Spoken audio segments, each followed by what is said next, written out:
Hi,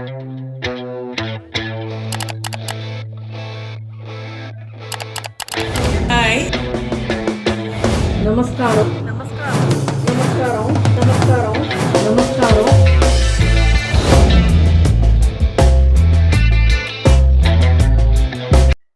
நமஸ்காரம்.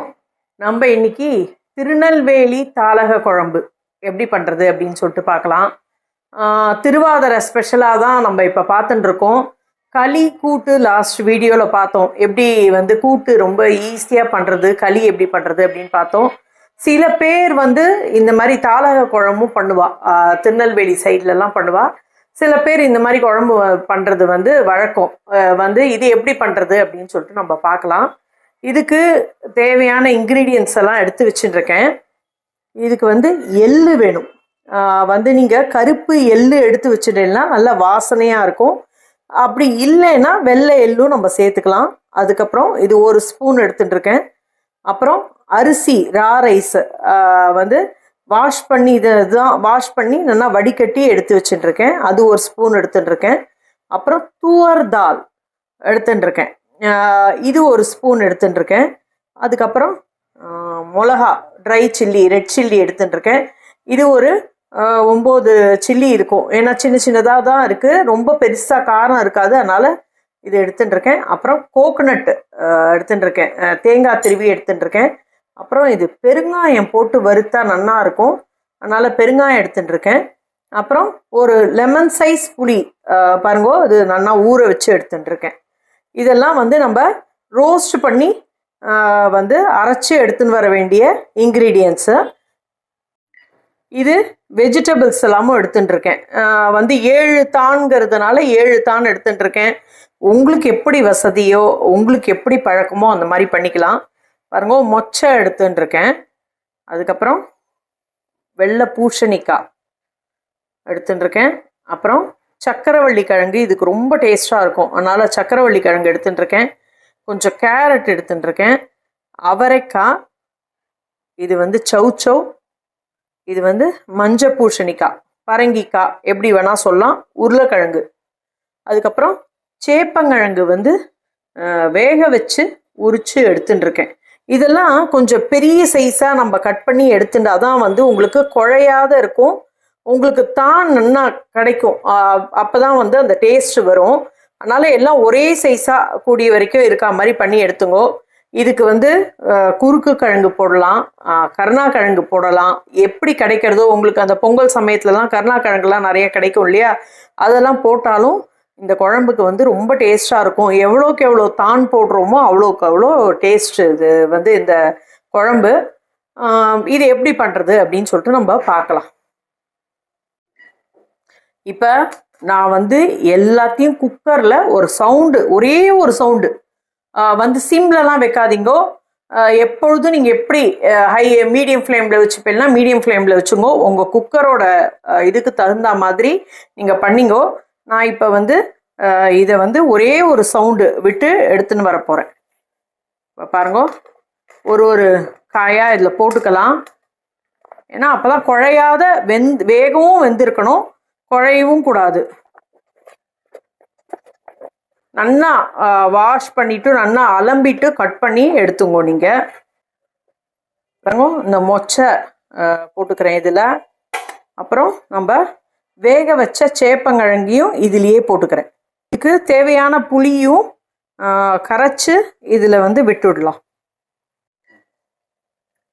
புளி ஜலத்தையும் இதில் நல்லா கரைச்சி விட்டுடலாம். புளி ஜலம் விடுறதுனால வந்து வேகுமா வேகாதா அப்படிங்கிற டவுட்டெல்லாம் வேண்டாம், கரெக்டாக வெந்திருக்கும்.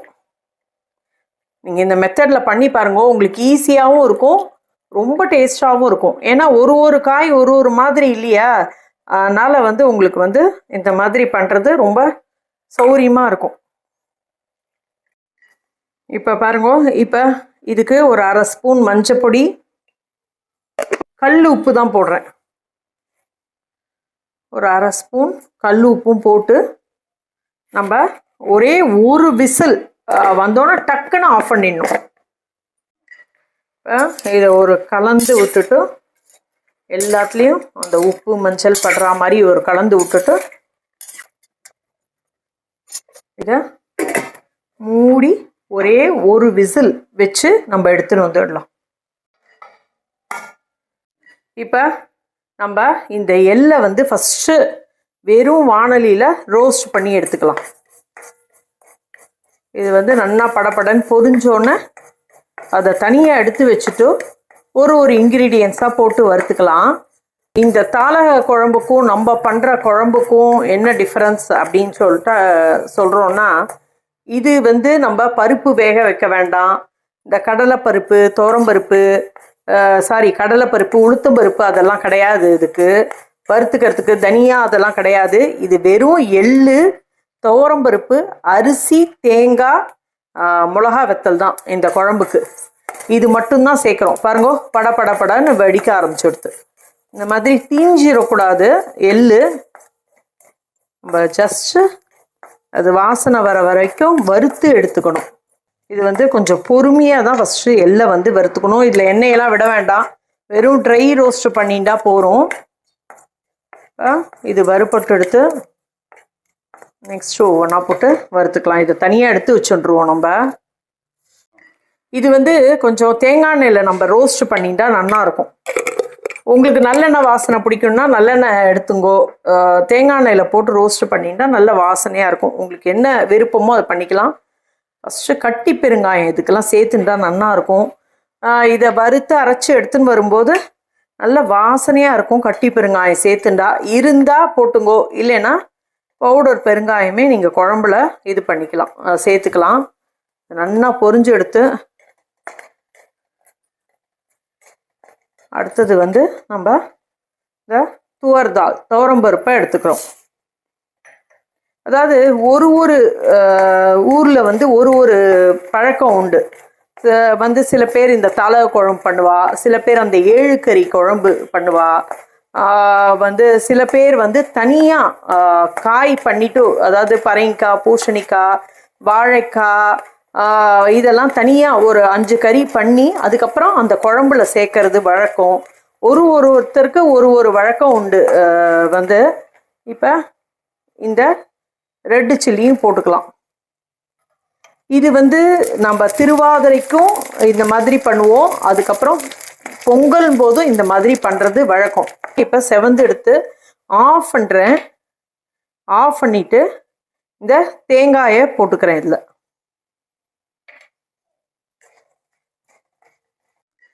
தேங்காய் வந்து அந்த சூட்டுலேயே போட்டுட்டேன். அதுலேயே கருவேப்பிலையும் 2 போட்டு நம்ம அந்த சூட்டுலேயே அது வந்து இதுவாகிடும். இதை நல்லா ஆற வச்சு இதெல்லாம் நம்ம அரைச்சி எடுத்துன்னு வரணும். நம்ம இந்த அரிசி வந்து இது மாதிரி வறுத்தா பொரியும், செவக்க வேண்டாம், ஜஸ்ட்டு பொரியணும் அரிசி. அந்த மாதிரி வறுத்து நம்ம எடுத்துக்கலாம். வந்து நல்லா பொரியட்டும், வெள்ளையாக ஆகிடும், அதுக்கப்புறம் செவக்கும். இதை நம்ம எல்லாத்தையும் சேர்த்து நம்ம அரைச்சி ஆறினோன்னு அரைச்சி எடுத்துன்னு வரலாம். ஒரே ஒரு விசில் வந்தோன்னா டக்குன்னு ஆஃப் பண்ணிடணும். வந்து அது ரொம்ப நேரம் வரத்துக்கு நம்ம விடக்கூடாது, அப்புறம் காய்கறி குழஞ்சி போயிடும். இப்போ இதெல்லாம் குறைன்னு கோர்ஸாக அரைச்சின்னு வந்தால் போகிறோம். ரொம்ப வழுமூனாக அரைச்சின்னு வரக்கூடாது. எல்லாம் சேர்த்து தான் நான் அரைச்சின்னு வரேன்.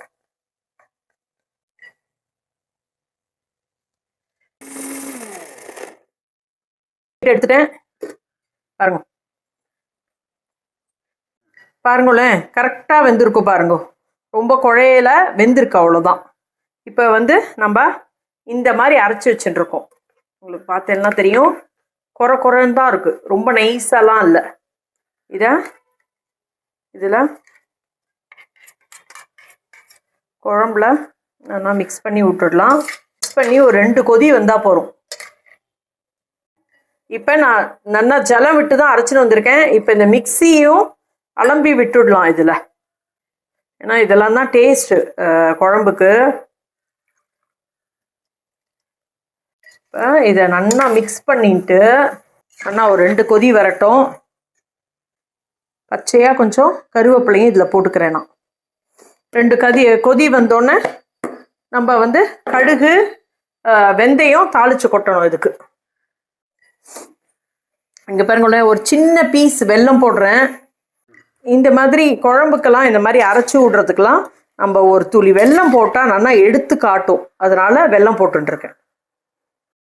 குழம்பு வந்து நல்லா கொதிச்சு எடுத்து இப்போ நம்ம இறக்கி வச்சுட்டு தாளித்து கொட்டிடலாம். இப்போ கொஞ்சம் அதே வானலியில் நம்ம வறுத்துனோம் இல்லையா, அதே வானலியில் கொஞ்சம் தேங்காய் எண்ணெய் விட்டுருக்கேன். கொஞ்சம் கடுகு பொரிய ஆரம்பிச்சிட்டு இப்போ வந்து வெந்தயம் போட்டுக்கிறேன். வெந்தயம் லைட்டாக ரெட் ஆனோன்னு ஒரே ஒரு ஸ்பூனு தேங்காய் எடுத்து வச்சுட்டுருக்கேன். இதை ஜஸ்ட்டு நம்ம கொஞ்சம் லைட்டாக, ரொம்ப செவக்கணும்னு இல்லை, நீங்கள் அந்த சூட்டில் போட்டாலே உங்களுக்கு இதுவாகிடும். பாருங்க, இந்த மாதிரி வந்தோடனே குழம்புல போட்டுட வேண்டியதான்.